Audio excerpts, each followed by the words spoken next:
Yeah, my pants. Everybody needs to know. First of all, good morning. Good morning. Oh, the monitor. You say good morning to people. Good morning, people. Brian and Carrie in the morning. Welcome. It's Thursday.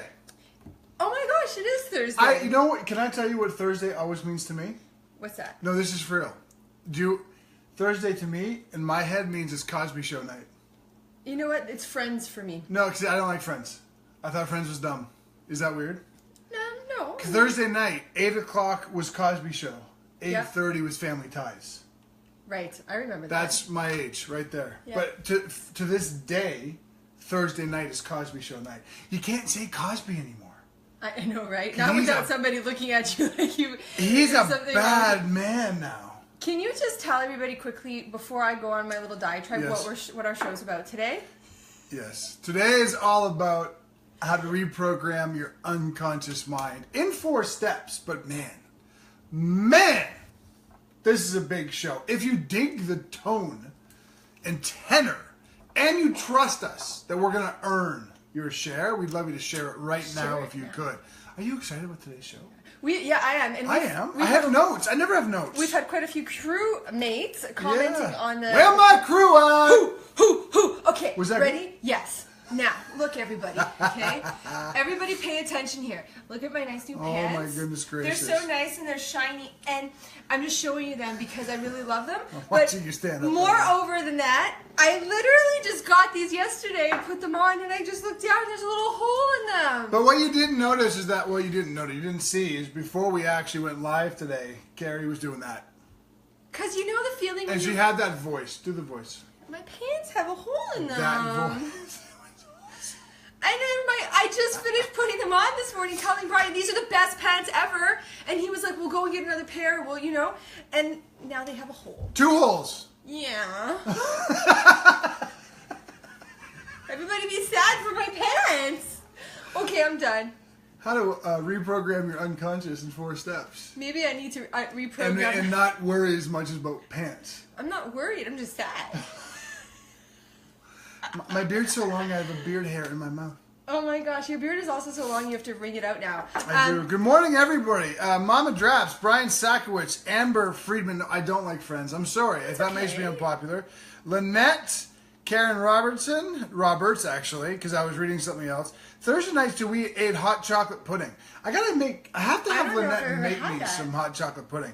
Sandy Weinberg, Chris Goldowski says Las Vegas. Ooh.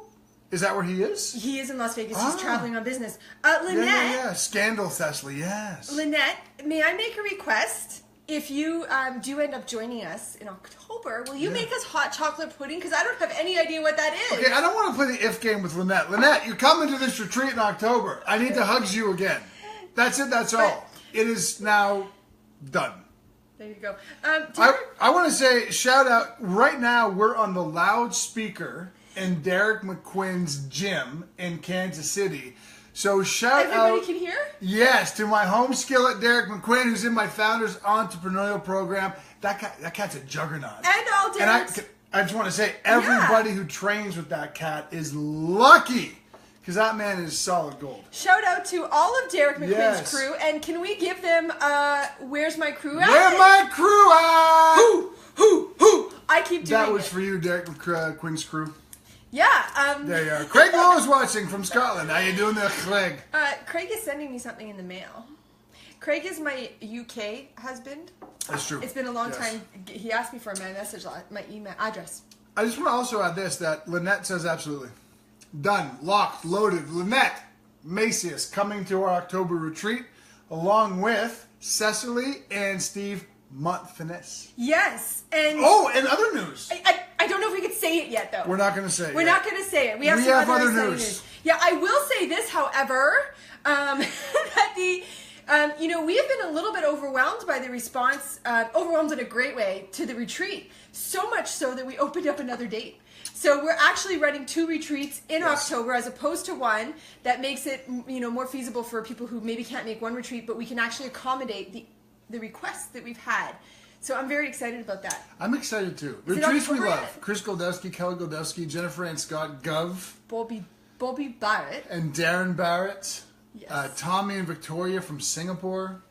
We had a lot of wonderful people in our Spain retreat which was 2 weeks ago. 2 weeks ago. It feels like it was like 3 months ago already. It's kind of like the most I find retreats beautiful because like you spend not like I'm not saying that this is like a lure for you, but it is for us. Like you spend 4 days with us intimately. Like we all live in the same house. It's a family. It's a big family. And like the degree to which we share intimacy and energy and conversation is just it's so beautiful. And so I love retreats. As a matter of fact, can I tell you a little secret? It's not really that big of a secret, really. But come 2019, we're planning on doing 1 to 2 retreats every month. Because the demand is so intense. And so we're going to take 2 years to build the system so that we're really like not stressing ourselves or providing anything but the highest quality service possible. But 1 to 2 retreats a month. And I'm jacked. I'm jacked. You are jacked. Look at you. Look at your guns. But I want to add something else to that because I also want to say that it's not just, yes, of course, it's to, be able to offer more to people. Yes. But Brian and we've played around with a lot of different ways of serving you. Yeah. And for us, we love everything we do. But there is a feeling of being on a retreat, not just for the guests, but for us. Indeed. That is like, I mean, it's out of this world. Yeah. And so we have really come to realize through, trying a bunch of things over the years that these like 4 days, and actually we've added an extra night to our retreats. Yeah, 4.5 days. These 4.5 days all together are just really for us so energetically like fulfilling. And look, it's life transformative. I mean, I'll just be frank. It's life. You don't come to one of these retreats and walk away the same. It is transformative. I also want to say good morning to Tiffany Maxim, who I've not seen in a while. I have not seen you in a while, Tiffany Maxim. I saw the guy from, what's that show called? Please Like Me. Oh my gosh, I love that show. Okay. You gotta watch that on Netflix. It's an Australian show, but it's hilarious. The main character, he talks like that. It's hilarious. It's the best show ever. Okay, so it's this. I mean, I'm just gonna tell you really quickly. It's a show from Australia, which is for us. Sorry, that was awesome. I can't usually. I'll do it after you. Go ahead. I can't usually follow along with the accents, but it's an amazing storyline of just like a bunch of friends, and it's centered around this one guy, Josh. Yeah.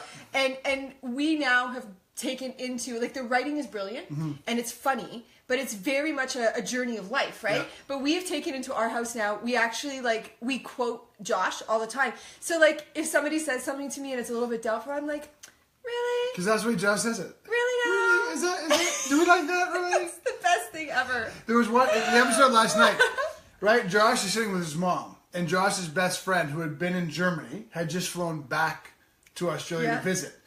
And Josh's mom's friend just randomly said, I've read before that when the human being travels, their soul actually travels 4 days behind them. And then Josh's mom goes, oh, that's beautiful. And Josh goes, really? Is that beautiful, really? Is it someone's soul, hovering over the ocean by itself? Is that really beautiful? It's fucking perfect. Oh, it was great. Anyways, I love it. I'm excited. We got 2 minutes left in the pre-show. Yeah. Sandy wants to know if Lynette's pudding is gluten-free, to which Lynette said, I don't know. That's what you were laughing at, right? It's just, we take care of our macros very well. Obviously, we're athletes. Yeah. We're very intense athletes. We take all the things associated with being athletes seriously. There's just some things I can't help but giggle at. And one of those things is it gluten-free? Is it low sodium? Is it low fat? Is it? And then the people who don't care, I don't know. Right. Fucking eat it. Some people have legitimate gluten intolerance. Oh, of course they do. Absolutely, but I agree with you. I also want to add about gluten intolerance for a second because you may not know this, but in a past life, I was a performance coach. So all these nutritional nuances are things that I had to understand and program for very, very well. And I'm not saying, by the way, Sandy, I'm not talking to you about this. Most people who think they're gluten-free aren't actually gluten-free at all, even remotely. Yeah. There is, or gluten intolerant, There is an actual physical test you can do to assess whether or not gluten does actually pose an issue on your systemic system. And again, Sandy, before you chime in, I promise you, I'm not talking about you. I'm just saying in general. I'm going to take a 5-second diatribe here because Sandy, you have celiac. Yeah, we knew that. But can I just say that this is just another one of those ways that I believe that the fitness industry is confusing people. Don't get me started. Like, because honestly, like, thankfully you and I have a background in fitness and we have an amazing coach who guides us, Jason Phillips. But, I sometimes think if I was just like a normal person in society trying to make sense of what in the hell I'm supposed to eat or do for physical activity, I would be like hitting my head against a wall. Agreed. It's 100%. crazy. My last comment before we get started is from Chris Goldowski about our retreats. Wonderful feeling at the retreat. Had to use my battery reserve energy, but found out at the end that not only did I get fully recharged, but actually increased my energy capacity by multiples. That's a beautiful comment. I just got some goosebumps on that. I so appreciate that. So mad love to you, Christopher Goldowski. By the way, Lynette, Chris, and Kelly, your goodies were mailed out yesterday. Yeah. So let us know when you received the journal and the Daily Reader. Yes. You know what? More than let us know, take a picture of it and send it to us with you guys going. Yeah, you have to do that though, otherwise it doesn't count. Yeah. Anyways. This ring is bothering me today. Is it? Ring's done. Il fait tout complet. That was French. It's 10 a.m. Welcome to Brian and Carrie in the morning. We are live 5 days a week, Monday through Friday, 10 a.m. Eastern, our pre-show, which is when all the fun happens. Really starts at 9:50 a.m., so make sure you're here by then. We're coming live from the beautiful Mount Tremblant, Quebec. Now, if you look over the window there, it's not as beautiful today. It's actually, but it's interestingly gray. It's February in the mountains of Quebec, which usually means lots of winter. But right now, it's like 10 degrees. It's so crazy. What's happening is that there's a lot of runoff. Like all the snow is melting on the, like behind us. Our backyard is just the peak of a mountain. So all this runoff is coming down, and everything's kind of getting steamy. You know, like when snow melts, it starts to steam up a little bit. So that's what you're seeing. But what else? Yeah, it's all good. Today's show is how to reprogram your unconscious mind in 4 steps. This is exciting. Like, this is really exciting. Not just the 4 steps, but the whole concept of reprogramming your unconscious mind. You know, I want to take a liberty when I say this. It's not being arrogant or hubris, but, you know, Carrie and I, we've spent about 10, 15, 20 years understanding the brain, the mind, the unconscious, the mindset, how it all works systemically with you as an organism, emotionally with your heart. All those things, and we've put it into practice for years and years and years as well. With elite athletes, with national team athletes, with CEOs and entrepreneurs and fitness participants, and you, with children with special needs, their families, troubled teens. We have worked with everybody on our concepts, but the funny thing is, everybody's a mindset expert now. I see it everywhere, and I'm not, so here's where the arrogance. Do we take credit, and I'm not going to speak for you. I don't speak for myself. Do I take credit for creating an industry of mindset specialists? Yeah, I do. I do. Because before we started talking about it, nobody was talking about it. It was one of the most it was a spiritual kind of lefty concept that people liked to quote Buddha, but didn't really know how to make it work in practice. And now everybody kind of is a mindset person. And quite frankly, we love that. But here's the thing. If asked what we do, which isn't that the most common question in the world? Hey, nice to meet you, Brian and Carrie. What do you guys do? Right? You know what our answer is? We help you reprogram your unconscious. That's the answer. Because that's what we do. And we don't often say it like that on this show or on Facebook because that may or may not resonate with people. But when you reprogram the unconscious, you change everything. You change your business. You change your fitness. You change your happiness. You change your life. You change your love and your relationships. Everything stems, morphs, and changes because of the unconscious. So when you understand the science and the mechanisms of how to tweak that properly, there's literally nothing you can't change and nothing you can't do. Yeah, absolutely. So I have a lot more, but of course, you know, I have so much to say right now. How are we doing so far? Give us a thumbs up. Thumbs up, hearts. Are we earning this so far today? Let us hear you, please. Okay, this is where I would like to start on this topic. Yeah. So I think the first thing that comes to my mind when I say, you know, we're going to teach you how to reprogram your unconscious is that I think that term can be scary to some people. Yeah. I think that we all know what it means in like the feeling of it. Like if I were to say to you unconscious reprogramming, most people are able to, you know, kind of understand what exactly that means. But I think a lot of people maybe back away from it because they're afraid of the science behind it, or Sure. they don't understand it, or that sounds... It's like Pandora's box maybe, right? It sounds really intricate, doesn't it? Sure. To reprogram your unconscious. And I think that one of the things that we have done, you know, we've worked so hard to do is to make it as simple as possible, right? And like that's the one thing that people always come back to us and say is that like everything that you guys do is just so easy and so simple to execute. It's not like this confusing world of me trying to understand it. Absolutely. Now, all of that, I'm going to take and parlay off the comment that you made that everybody's a mindset specialist right now. Sure.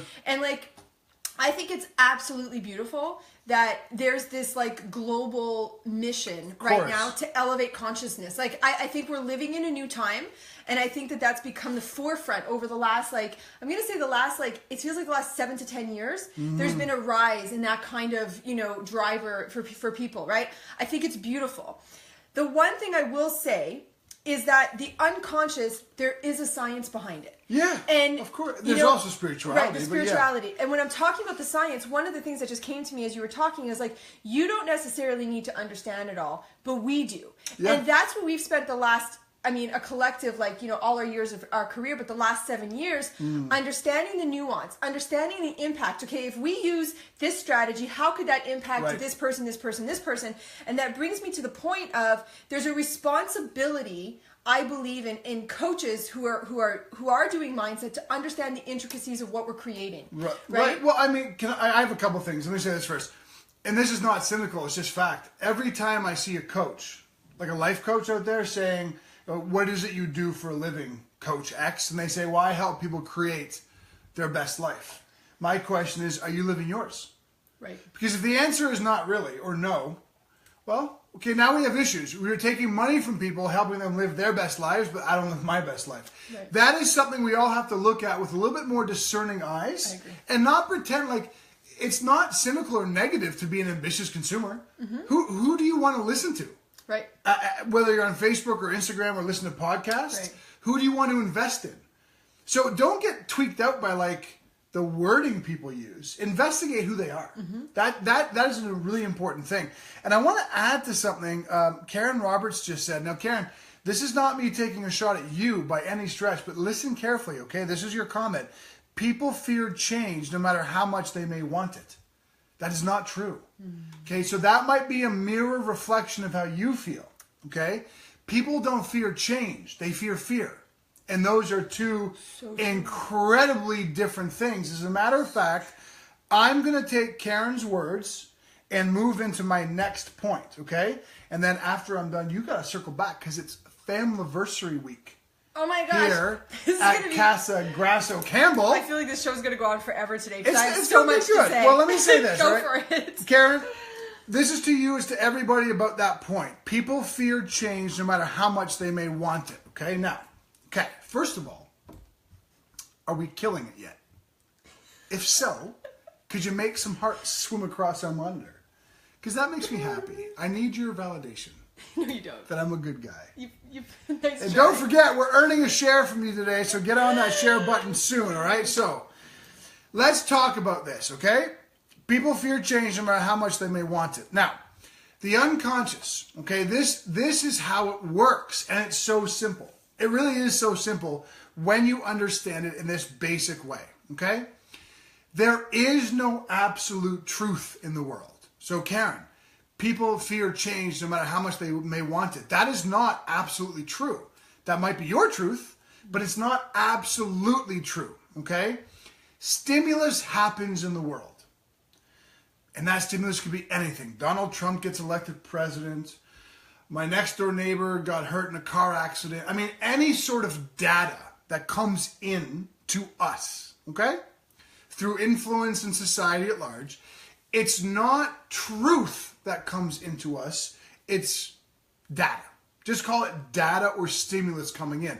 Now, as it comes into us, it filters through something called a bias lens. And that is the crucible. That is the linchpin, okay? Because the bias lens you have, Carrie has, I have, is based entirely on the influences and experiences we've had in life to date.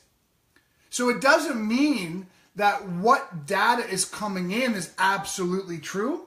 It means that that data is filtering through our bias lens, and that is giving it, it's weaving it as the perspective we see it as. And that's the key, okay? So as our data filters through this bias lens, it adopts the perspective that we've grown to have in our life, right? That data that's now been filtered starts to catalyze what we think and how we feel emotionally. Those two things then catalyze the actions and habits and behaviors we take every single day. So think about that for a second. Most people tell you if you want to lose weight, you have to adopt this behavior and change that habit. But it doesn't work. Right. If you're an entrepreneur and they say you need to make more money, what you have to do is change this habit and take these actions. But it doesn't work. Not sustainably. Why? Well, actions, habits, and behaviors are the end result of data that is being filtered through a biased lens in our unconscious. It's the biased lens we have to change. When we change that, everything changes with it. So we don't worry about our habits or our actions or our behaviors. We don't worry about the stimulus coming in. Oh, I'm not going to read the newspaper. I'm going to take a Facebook sabbatical because Facebook's negative. We don't do any of that stuff because that's like the before and after, right? But in the middle is what we have control over. That's the bias lens. When you change the direction, the angle of that bias lens, you change everything about your world, okay? So just really quick case in point, if you're an entrepreneur and you see yourself in your unconscious as broke and desperate, God herself could design your business plan for you, you're still going to fuck it up. You're going to self-sabotage. If you are trying to lose weight but can't, okay, it's probably because no matter what diet or exercise you use, no matter what coach you hire, no matter how much motivation you try to give yourself every single day, your biased lens, you see yourself as a fat person. And unless or until you change that lens, nothing is going to change. That is the unconscious. Yeah, absolutely. That bias lens. Did people like that? Oh, people loved it, and I'm so ready to go. Okay. Did we earn a share yet? Share this shit. Brian Sakowicz just said he's going to tell us he can already watch this one a couple times. Nice. So I want to take everything that Brian just shared with you, because that information, like, I can't even begin to tell you how that can change your life. Yes. Like, it can change your life, your life, if you can learn how to listen and pay attention to your bias lens, okay? Yes. So I'm going to give you just kind of a random example, but then I'm going to give you an example from my life, okay? So you can all relate to this on some degree, okay? And we talk about learning your language all the time, so I'm going to go, this is a language process, a thought process, right? Somebody says to you, man, you're looking really good. You know, have you lost some weight? And your bias lens, if you have a story around your body image, turns it into, you know what, I'm really not where I want to be, and I'm never going to get to where I want to be in terms of my losing weight. So you think I lost weight, but I have so much more to go. Right. So you take a compliment and you flip it into this negative, right? That's what the bias lens does. Right. And now that's just like a practical example inside of like the fitness world, but let me take this into our personal lives, because I think sharing our stories there's so much value in you knowing that, like, we have been where you are and we understand it, right? So in the past, a lot of my unconscious stories that did not serve me were in relationships. We've talked about that on the show before. So there was a lot of times where I felt not good enough for you. Now, that doesn't have anything to do with Brian. That has everything to do with my past experiences, right? But, 7 years ago, Brian would, he would pay me a compliment, or he would say, I love you so much, you're so beautiful, or something like that. And my thoughts would flip it into something like, does he really mean that?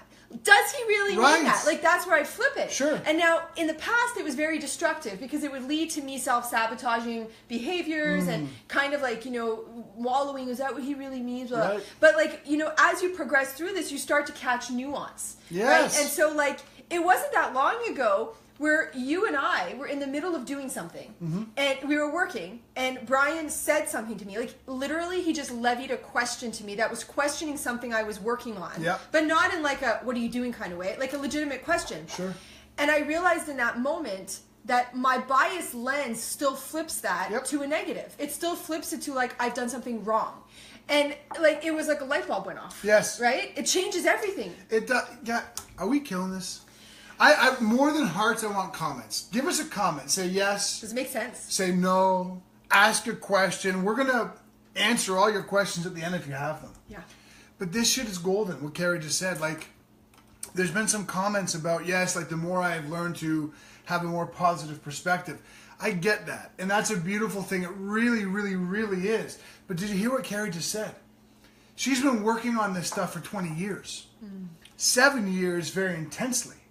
And yet 2 weeks ago, she noticed a quiet voice that still was questioning whether or not what I had to say was authentic and virtuous. Okay? That's not to say Carrie's broken. We're all fucked up in some way. It's to say we all have biased lenses, and the degree, like, for a lot of us, those lenses are massive. And they fuck us up nonstop.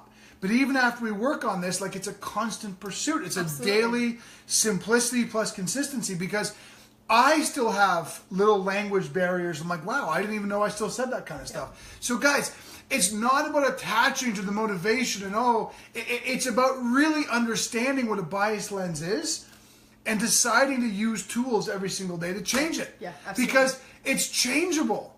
And that's why mindset and motivation get mixed up all the time. Oh, I've got a great mindset because I go and watch fucking amped up videos every day. That's not mindset. That is false mood making. Yeah.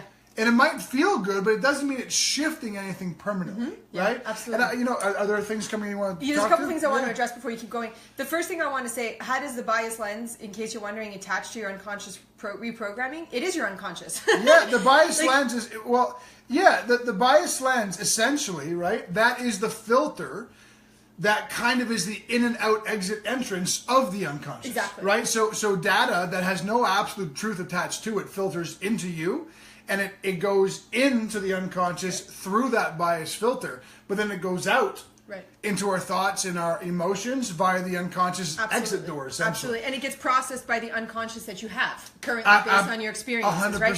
So, you know, I was going to go first. Yeah, I'll come back to Kirsten's comment. Yeah, because we're going to do some comments and questions at the end. We're so excited. So you guys just hang on for comments and questions, okay? You got to understand, like, we moved up to the mountains. By the way, Sean Hummel is watching right now. Yeah, he's our real estate agent. What's up, big boy?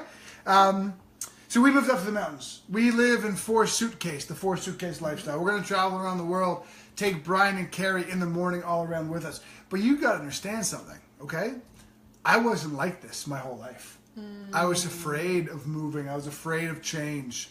I was afraid. I grew up in a household where we didn't travel anywhere. The first plane I got on in my entire life, I was 23 years old. And I was shitting my pants the entire time, I might add. Right. But, you know, as you grow and you learn, I realized I wasn't afraid of change. I was afraid of the unknown. I was afraid of fear, not of change at all, right? But the whole point is, when Carrie and I got together 7 years ago, this is not the life we had. No. Carrie was a licensed counselor, working with kids and families who were encumbered by special needs.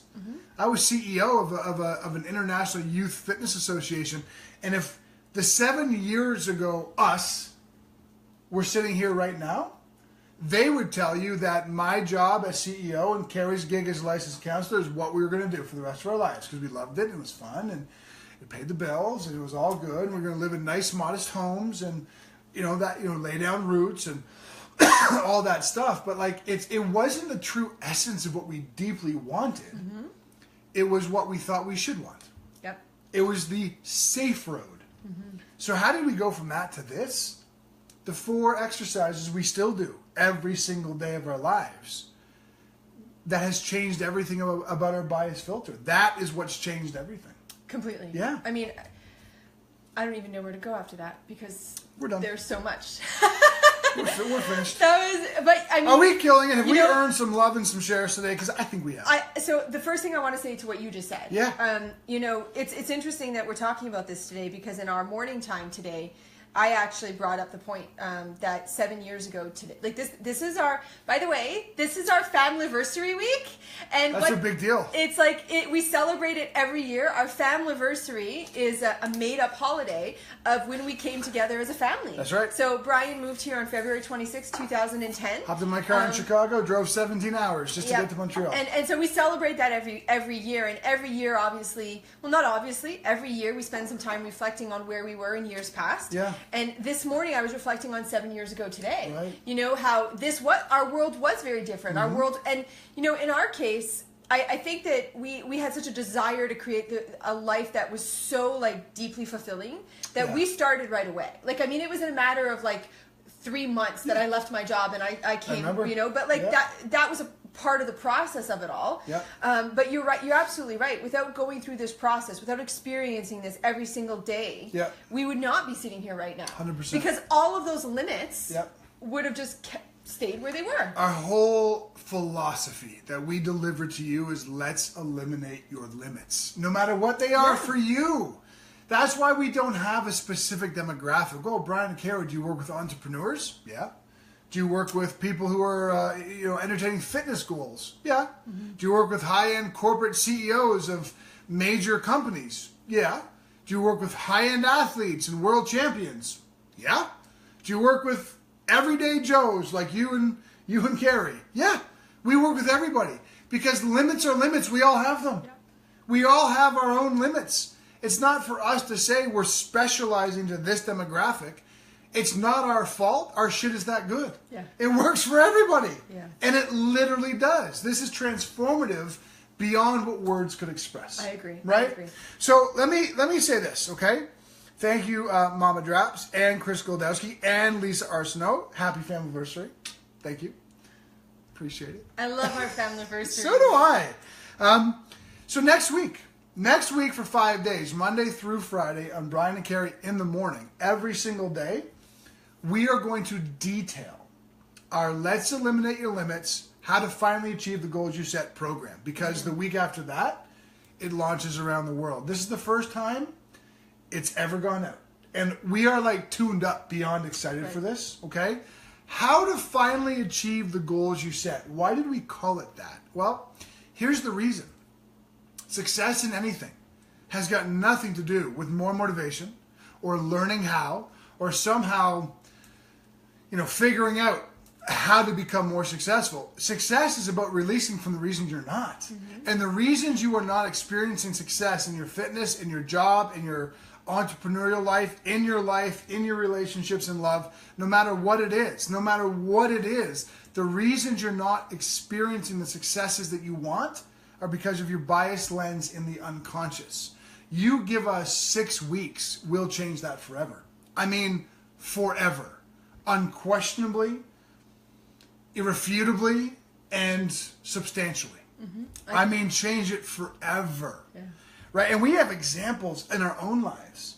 Mm-hmm. We've been broke. We've been near bankrupt. We have been on the doorstep of leaving each other. Mm-hmm. I personally have been very overweight. You have been very people-pleasing. I've been very depressed. Right. Guys, we're not coming from like silver spoon in our mouths kind of life where everything's always just been perfect. We had to work for this. We had to learn how to get out of our own way. Do you resonate with that? Don't you feel like you're in your own fucking way sometimes? And like, if you could just figure out how to get out of your own way, it would all work? Yeah. If you resonate with that, look at all the hearts rolling across right now. That's what people resonate with. Yeah. And that's what this program is going to completely unveil for you. So my last comment is simply this, okay?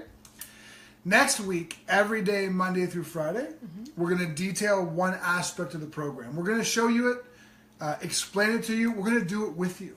We're going to actually do the entire program with you over 5 days.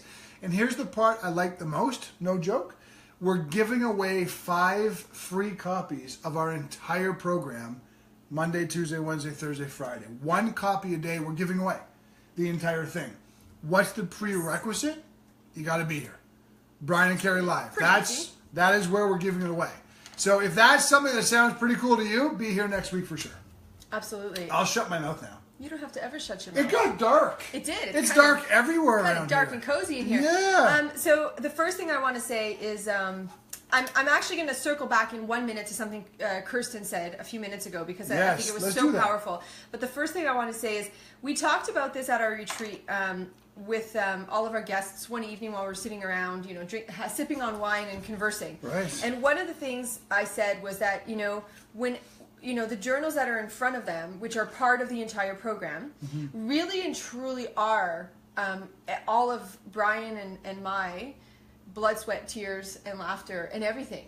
And I mean that so sincerely because, like, what people, I think for me, what I really want people to understand is that this program has been a creation of the pain that we've walked through. Oh, big time. Right? Because we've felt the pain. Yes. We felt the stuck. We've been embroiled in arguments ourselves that have hurt so much that you just can't take it anymore, right? But for us, we refused to accept for ourselves that this was the way it had to be. Right. And so we continued, like, constantly creating strategies, refining the strategies, finding the ones that worked best, like testing this, testing that. We have tested everything. We have tried everything. Yeah. We have felt the pain, we felt the laughter, we felt the wins of succeeding through this, right? Yep. So we have been in your shoes, we have experienced it, and it's our, like, for me, it's our responsibility as human beings to share it with you at this point, right? We feel obligated in a great way. Whew. Just a couple of things. Alexandra Sandy Duncan, all the time, I am my biggest obstacle. Alexandra, we are all our own biggest obstacle. There are no obstacles. There are no obstacles that exist out here. None. Yeah. Him, her, lack of money, lack of time, lack of knowledge, learning disabilities. There are no obstacles that exist out there. Every obstacle exists in here. Every single one of them. So yes, completely. Great comment. Jeff Patton says jokingly, I don't know anything about self-sabotage, you smart ass. I love you, I Jeff. love that. Brian Sakowicz will be here. Jim Kern can't come next. He can't come next week. Can't come soon enough. Fuck. It's because I interrupted you. No, you're fine. No worries. So I'm going back to Kirsten, which you said before. You didn't catch it because you were talking about the bias filter, but Kirsten said she was basically saying it's not. That she feels that maybe that voice will always be there, right? And I think that's what we were just talking about this morning. That that the thoughts or the bias lens is there isn't the real, like, crux of the problem. The real source of the issue is that it's controlling your life. Yeah. Right? Yeah. So, like Brian just said, like 2 weeks ago, I uncovered that, wow, like, where did this come from? I still have a little voice that thinks I'm not good enough, apparently, on this small modicum. Now, it used to be this big, and it's literally this big now. Absolutely. But the thought, it just doesn't go away because you're like, oh, look, I say this to myself. It just doesn't go away. It's practice over and over and over again. And what I can tell you, Kirsten, is that the language decreases. Oh, yeah. The presence of it changes. And it becomes a non-factor. Well, is that Kirsten you said? Yeah, Kirsten. You just, we talk about the four steps. How do you reprogram your unconscious? You learn your language every day. You count your wins every day. You do a direction review every day. And you imagine a different outcome every day. Yeah. Those are the four things. And we're going to profile them one at a time every day next week. Now, there's a couple things I want to do. Yeah. I'm going to turn off the studio lights in a second to show you guys how unbelievably dark it is in here. It's awesome. It's going to be so dark. Lisa Arsenault gives a great question here. There's one saying that I have heard a lot, but it never made sense to me or rang true. Fear is my biggest motivator. What do you say to that? Okay. So here, we're about 2 minutes out from the end of the show. If the only question I have is, are you excited about Let's Eliminate Your Limits, how to finally achieve the goals you set? Are you excited for the anticipation of that starting next week? If so, could you type the word yes, hell yes, or fuck yes into the comment box so we can get a running tab on that while we answer Lisa Arsenault's great question, okay? You ready? Yeah. Can I start? Yeah. There are a lot of very common quotes that we all know very well that are really cool sounding and wrong all at the same time. That's one of them. Fear is my greatest motivator. I don't know who said it, but they're wrong. They're wrong insofar as it being a humanistic truth, okay? Do you know what fear gives you? It gives you a temporary fight or flight capacity. Right. Fear gives you a temporary surge of adrenaline. Fear gives you a temporary physiological adaptation that sharpens your brain synapses and organizes all of your focus into one or two things very directly. But notice the operative word, temporary. It is a temporary. The human condition, we are not meant to live in fear.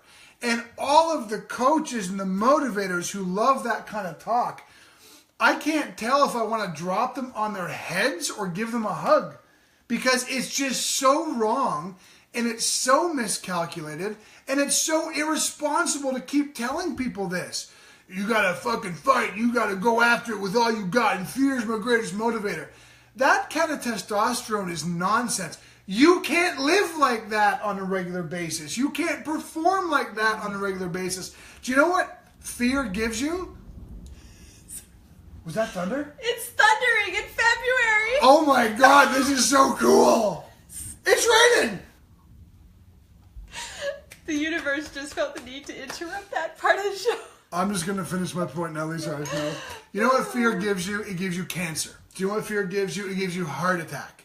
You know what fear gives you? It gives you stress. You know what fear gives you? It gives you angina and shingles. Fear is not a good thing. Fear is negative. Fear is a last resort. If your back's against the wall and you have to save your child or tackle a bear or defend yourself, well, fear is great. But you know what? I know some entrepreneurs who love to preach the fear angle. I know some athletes at the highest level who love to preach the fear angle, and they teach it, they preach it, and they live it. And you know what? All of them are broken, chemically addicted, depressed beyond belief, and eventually burnout. That's what fear gives you. This is about positivity. It's about neutrality. It's about believing in the good in the world, in yourself, and in people. Not to a naivete, not to an immaturity, but that, like, I want to live in peace. I want my kids to feel love and peace. I don't want my family or me walking around afraid. How far could that possibly take you? Yeah. It can't. So, great quote. And stupid. All at the same time. Yeah.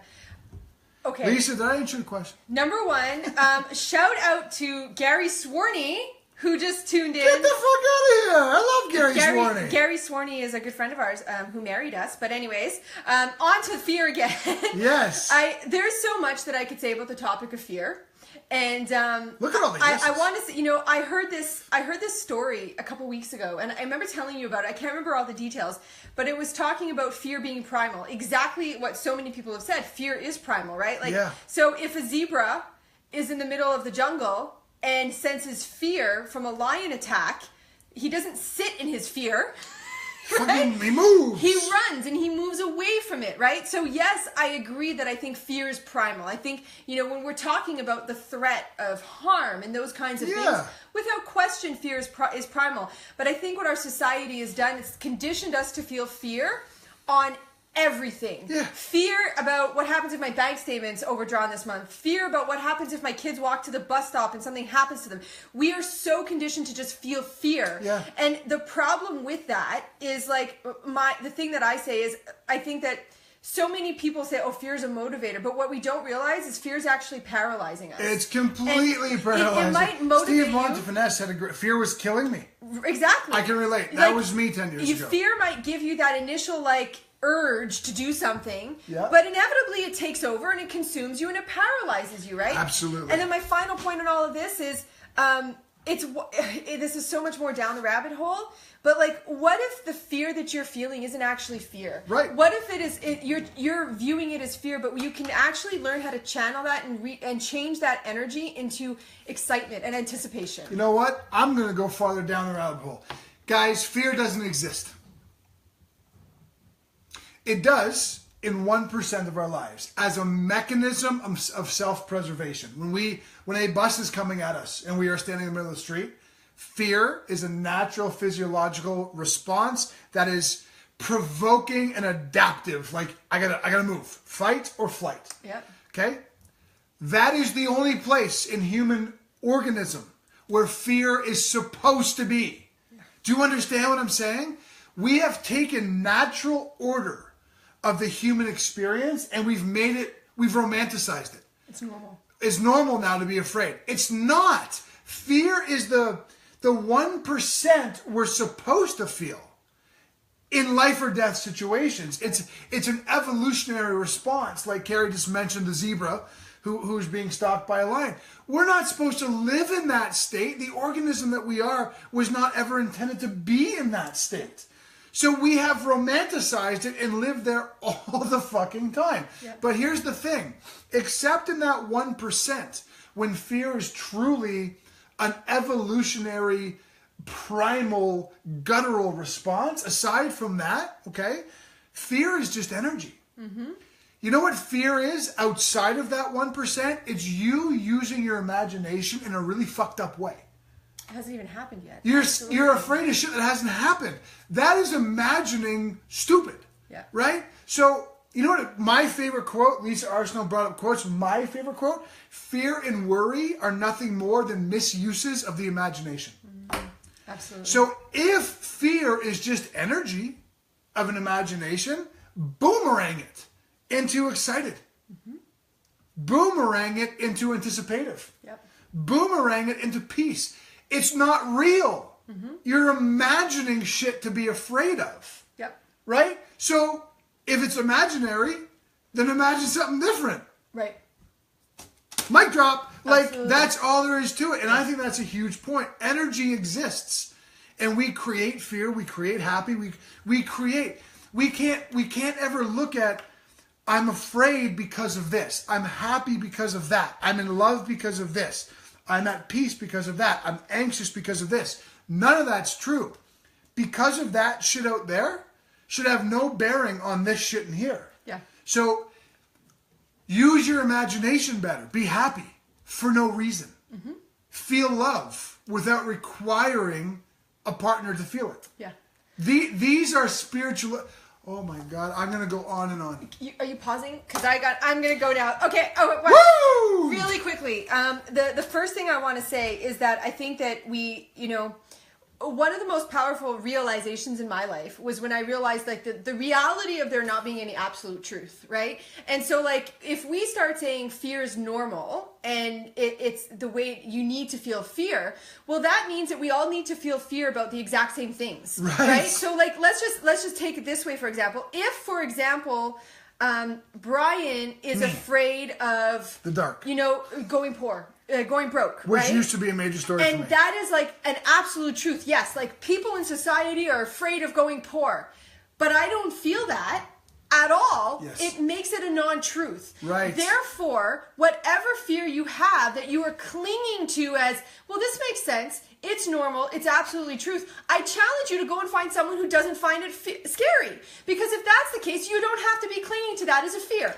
Right? That's number one. If there was absolute truth, it'd be true for everybody. Number two, and we talked about this morning, like the play of language and words, right? I think that words and language are so important. Fear is not normal. Fear is now common. And that is a big difference. Yes. Fear is primal in some situations. Fear is life or death, like Kristen said, I believe. Yes. But fear is not normal. Fear is common. Yep. And if you choose to view it as normal, the problem is that you're going to stay stuck, paralyzed by that fear forever. Exactly. Matter of fact, speaking of Kristen, is my bias saying this is fear or is it fear? Well, your bias it's your bias saying it's fear. Absolutely. It's not fear. Fear is life or death. Fear is the 1% of primal, where you need the adrenaline surging because you need to create an action immediately. Yeah. That is fear. Yeah. Anything that isn't that is a biased lens imagining shit that it shouldn't be imagining, which we can control. Yeah. Steve just made a great comment. He said part of what was driving me nuts always was the fact that people weren't feeling the fear that I was feeling. Right. Because you want to bring people in your boat. You do. Right? You want everybody to be on the same ship as you, feeling the same thing. Precisely. We used to call it like ego fishing. Yeah. Your ego starts to reel out and hopefully drag people. You're afraid of this too, right? Right. Like, you're afraid of this also, right? Because there's... And we've experienced that, Steve. Of course. Because my story was in money. Yep. My story was we're not going to make enough, we're going to go bankrupt, we're going to live on the streets. And that was not Carrie's story. No. And Carrie's story was acceptance in our relationship, and that was not my story, right? Right. So I would be, but Carrie, like, we've really got to budget and knuckle down. And she'd be like, no, like, we really don't. Like, everything's cool. And I'd be like, no, but we have to. Like, how can you not be afraid of this? Or it would be like, well, it makes sense, Carrie, that or very logical thought. I would be like Mr. fucking passive aggressive. Because none of us want to be. If you think about it this way, though, because clearly you're not seeing the fear that needs to be seen, as I am. Oh. Steve, does that sound familiar? And that all circles us back to the fact that nobody really wants to feel isolated and alone, which is the absolutely exact reason that we created what we created. So that you don't have to feel alone anymore. Right. In your fear, your shit, your stories, all the pain. Exactly. So I saw a lot of yeses before. I thank you for that. It's 10:40. As we've promised, we start at 9:50 a.m. every single morning, Monday through Friday. We're done. When we're done. We're still not really done right now. Yeah. We're just choosing to be done. And I just want to say also that, like, I was going to flip the studio lights off to show you how dark it is in here, but now it's gotten lighter. Because the storm came through. That wouldn't be as cool. Anyways, we love you guys so much. Who is going to be with us Monday through Friday of next week? Let your yeses roll down, please. I want to see the comment that says yes, and that's where we'll end today's show. Give us a share if we earned it today. I think we did. Yeah. And we appreciate every single share. So with that, tomorrow is Friday. It might be fucked up Friday. Never can tell. We're going to do something Familyversary style. Yes. Oh, perhaps. Maybe we'll have the kids on. You want to have the kids on the show? Would you like that? I'm going to watch and see what happens here. Well, people are going to say yes to multiple things right now. You know what? You guys are awesome. Can I just say, like, you're an amazing audience because Brian and I love being probed by questions and being, triggered into thought. And you guys just engaged. I knew you were going to say that. The minute I said probed, I knew you were going somewhere. That's what she said. Anyways, mad love for you all. We'll see you guys tomorrow, 10 a.m. Eastern, Brian and Carrie in the morning. Boom! Dropping a mic.